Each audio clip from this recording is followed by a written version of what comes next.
saderengipun kita sedaya ngayahi tugas dados murid nggih punika belajar, monggo kita sesarengan nyuwun dumateng Gusti Allah mugi-mugi menapa kemawon ingkang kita ajab saged diijabah. Bismillahirrahmanirrahim. Selamat pangeran di menungso. Suhu pangeran dalam. Mugi panjenengan paringi. Kaurung dumateng dalem. Kagem ningkataken nebelaken rasa sih dhateng bangsa lan negara, monggo sedaya nyanyi utawi nembang lagu nasional Indonesia Raya.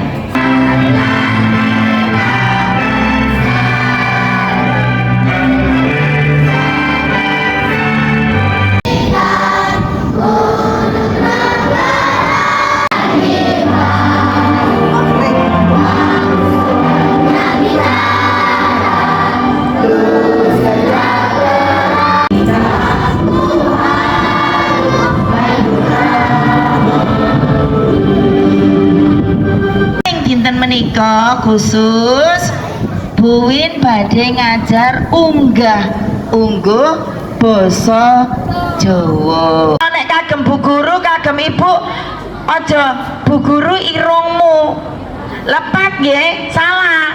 Ingkang leres grono bang sarang-sarang ungguh basa Jawa.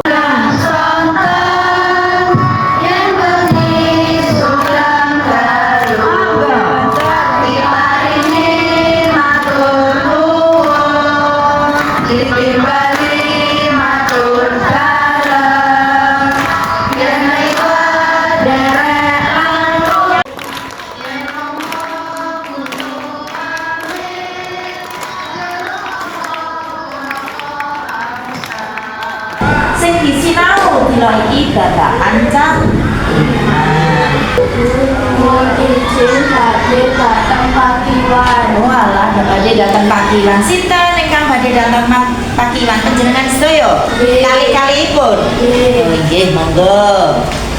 Cangkriman wonten macem-macem.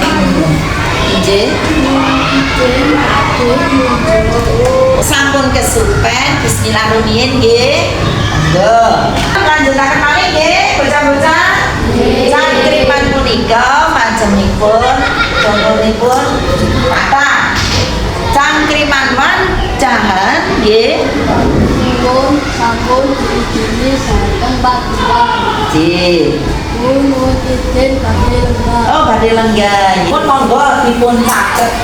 Lah menawi wonten ingkang boten dimangertosi, mbok bilih wonten ingkang Buwin izin badhe mucal uwuh. Oh, badhe mucal uwuh. Nggih, monggo. Matur nuwun sampun diizini mucal uwuh.